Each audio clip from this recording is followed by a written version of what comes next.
नारे नारे के रूपा और पन्न गार जय रीति अनूपा।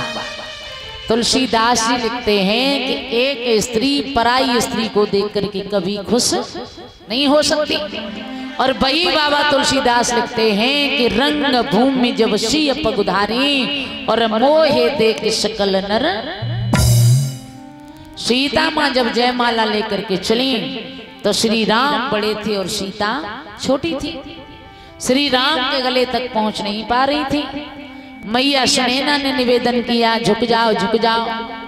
लक्ष्मण ने कहा, भैया अगर ससुराल में झुक गए तो सारी जिंदगी झुके ही रहोगे। अब राम नहीं झुक रहे। सीता ने लक्ष्मण की तरफ देखा, इशारे में कहा, तुम ही कुछ करो। तो लक्ष्मण ने जाकर के पैरों को छुआ। राम आशीर्वाद देने के लिए झुके। उतने में सीता मैया ने राम के गले में जयमाला को डाल दिया। बोलिए रामचंद्र भगवान की। अकेला राम का ही विवाह नहीं हुआ, राम का विवाह सीता के साथ, लक्ष्मण का उर्मिला के साथ, भरत का मांडवी के साथ और शत्रुघ्न का श्रुतकीर्ति के साथ में विवाह हुआ। आज बड़ा ही खुशी है कि हरे वास ओ मंडप छाए और सिया जी को ब्याहन राम आए।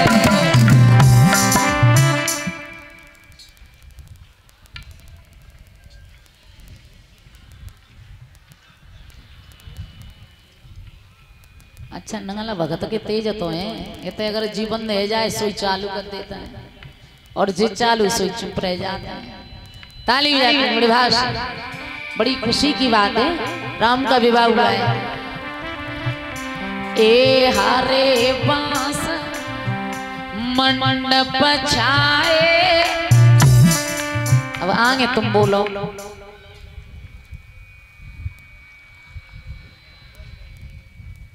और सिया जी को ब्याहन राम आए।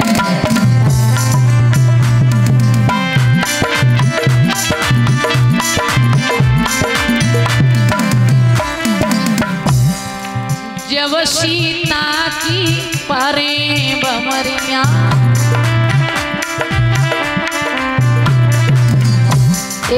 जब सीता की परे बमरिया तब ब्रह्मा पंडित बने आए। तब ब्रह्मा पंडित बने आए। सिया जी को ब्याहन राम आए।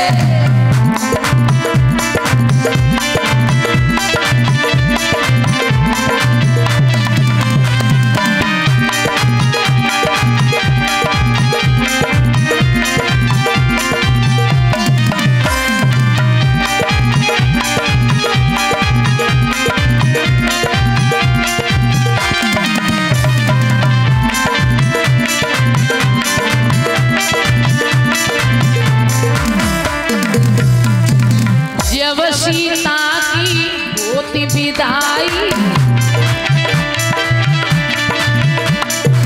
जब मैया की होई विदाई,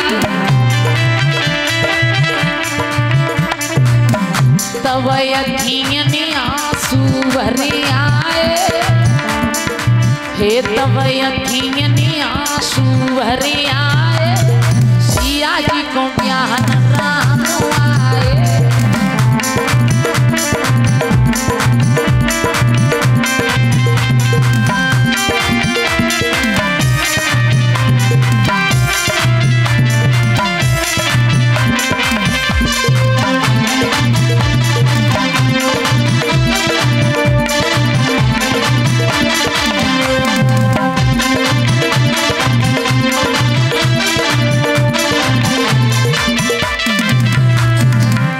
सीता डोला में बैठ,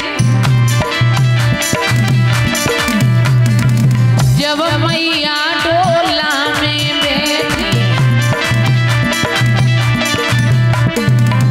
देवन ने फूल तब बरसाए।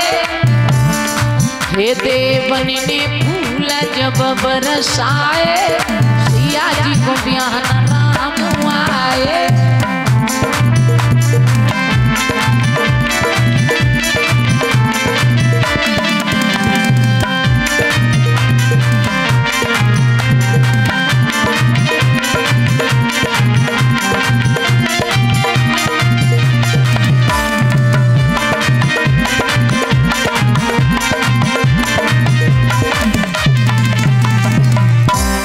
आज राम का विवाह सीता के साथ हुआ, लौट करके अवधपुरी में रहने लगे।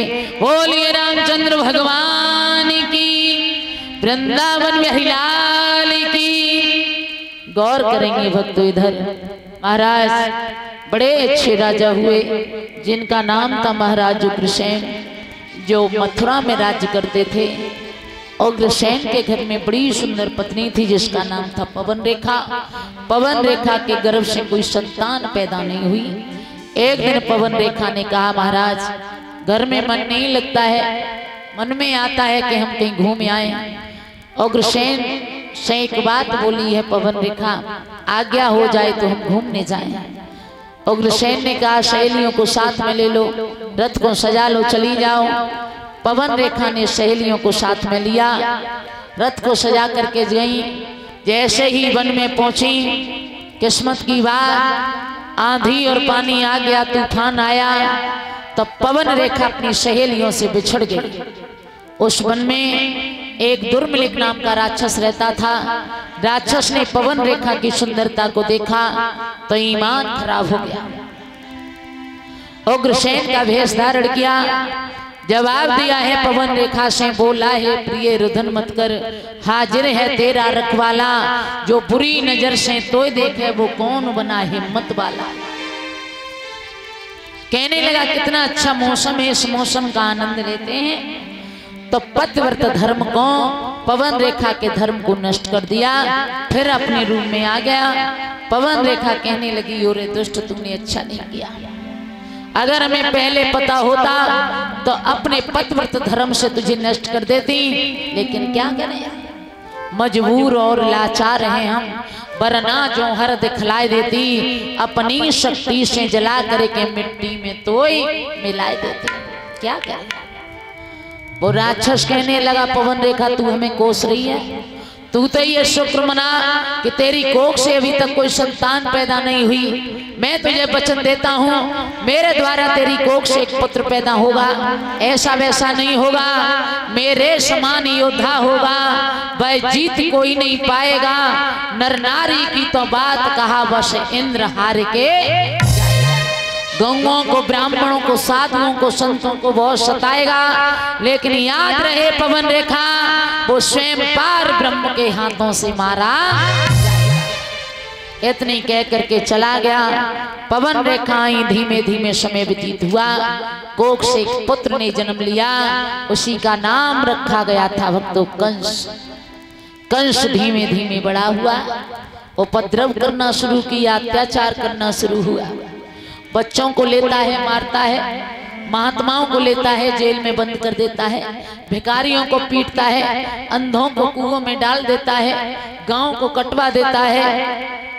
कंस की एक चचेरी बहन थी भक्तों, जिसका नाम था देवकी, बहुत चाहता था। उग्रसेन ने इनकार भी किया, बेटा तुम पाप कर रहे हो, ये ठीक नहीं है। तो उसी कंस ने अपने बाप को जेल में डाल दिया और खुद मथुरा की गद्दी पर बैठ गया। कंस के एक मित्र थे जिनका नाम था वसुदेव, जो बटेश्वर के पास सौरीपुर गांव के रहने वाले थे। कंस ने एक बात कही, वसुदेव मैं अपनी दोस्ती को रिश्तेदारी में बदलना चाहता हूँ। बोले बहन का विवाह आपके लिए करना चाहता हूँ। जवाब दिया ठीक है। समय व्यतीत हुआ, समय नजदीक आया, धीमे धीमे देवकी का विवाह वसुदेव के साथ में हुआ। सुबह हुआ, कंस अपनी बहन को विदा करने चला। मथुरा से कुछ दूर ही निकल पाए थे, आकाशवाणी हुई, भोजराज कंस जिस बहन को तू इतने लाड़ प्यार से विदा कर रहा है, इसी बहन का 8वां लाल तेरा काल बन करके आएगा। काल। कंस ने रथ रोक लिया। कौन बोल रहा है? किसने बोला कि मेरा काल होगा? फिर आकाशवाणी हुई, कंस जिस बहन को तू इतना लाड प्यार करता है, इसी देवकी का 8वां लाल तेरा काल बनेगा। काल। कंस ने कहा जब बहन का 8वां लाल काल बनेगा, अरे जब हम बहन को ही नहीं जिंदा छोड़ेंगे तो 8वां लाल कहां से आ जाएगा? न रहेगा बांस न बजेगी बांसुरी। केस पकड़ लिए, जमीन पर पटका, मारने के लिए खड़ा है। देवकी कहने लगी भैया क्या हुआ? बोले तेरी कोख से मेरा काल पैदा होगा।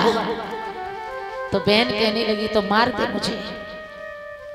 वसुदेव रथ से कूद गए, तलवार पकड़ लिए। कंस तुमसे ज्यादा अधिकार तो मेरा हो गया देवकी पर, और तुम तो बड़ा प्यार करते थे देवकी को, बहुत चाहते थे। जवाब दिया प्यार ही करता था, जान नहीं दे सकता हूं। और एक बात बोला है कि कैसे दे दे हम प्रेम में, के कैसे दे दे हम प्रेम में, और जिया जिंदगानी कैसे दे दे हम प्रेम में।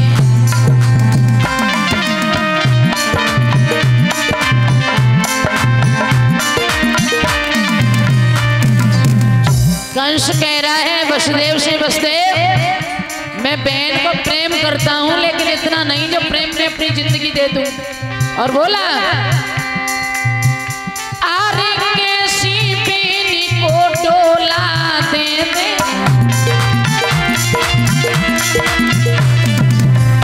आरे कैसी बेनी को डोला दे दे,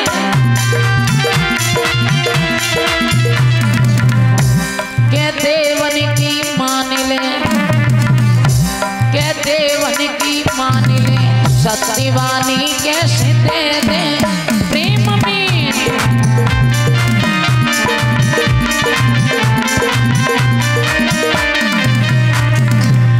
आज उसी देवकी को मारने खड़ा है कंस। देवकी थर थर कांप रही है। मैंने तो एक ही बात देखी बेटा, नीलम इसमें कोई धोखा नहीं है। क्यों? अपना खून अपना होता नहीं है, अपना खून अपना होता नहीं है।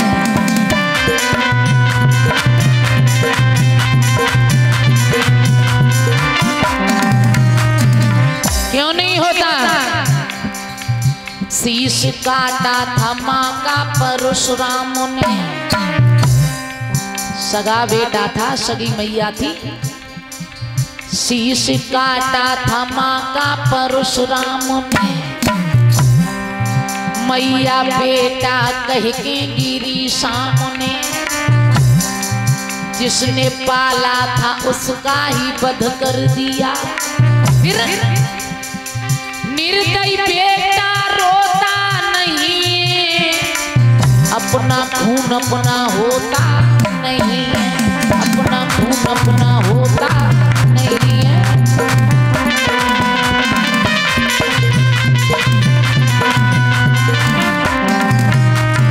दूसरा, राम रावण से जब ही लड़ने लगे, अपना दगा ना करता तो राम की कोई ताकत नहीं थी महाराज। राम रावण से जब ही लड़ने लगे, वो रावण के सर को कतरने लगे। सर दम पे दम ही उपजने लगे। तब विभीषण ने आकर के कान में कही, जाकी नाभि में अमृत भरा है सही। वो भैया भी रोता नहीं, अपना खून अपना होता नहीं है, अपना खून अपना होता नहीं।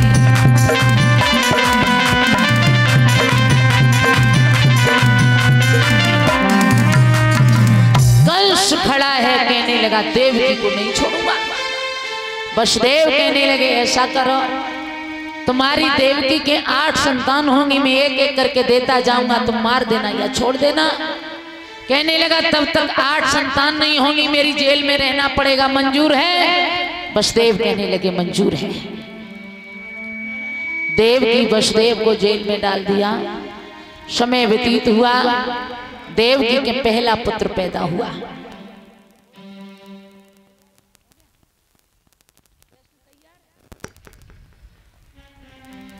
पहला पुत्र पैदा हुआ, वसुदेव ने लिया, कंस के पास आए, कहने लगे ये पहला पुत्र है।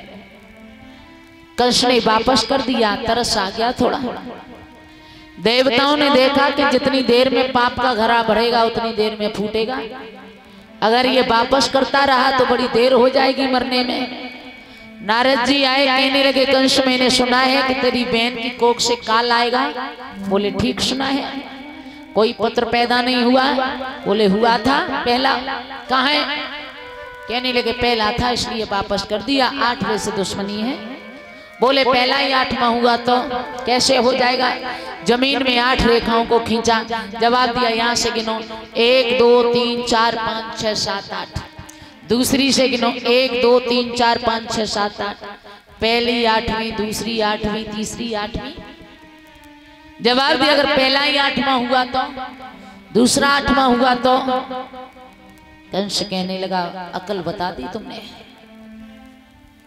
पुत्र को मंगाया, शिला से मार दिया, बच्चे के प्राण पखेर उड़ गए। एक नहीं महाराज, 6 बेटाओं को मारा था, 6 को। एक दिन की बात, देव की उस जेल में फपक फपक के रो रही है। जैसे मैया का एक बेटा मर जाए उसके दिल पर क्या गुजरती है। मैया के 6 बेटा मारे गए। वसुदेव पूछने लगे देव की क्यों रो रही हो? तो एक बात बोली है वो मैया रो करके, देव की रोई रही जेल में, ओ देव की रोई रही जेल में, करे करे बेटा अपने किया। देव की रोवे जेल में,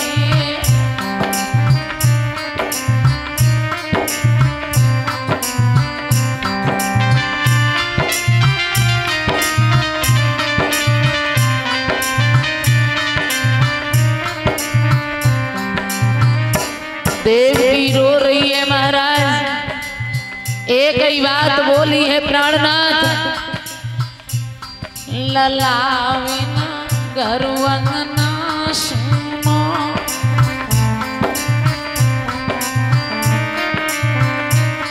ललाविना घर अंगना सुनो,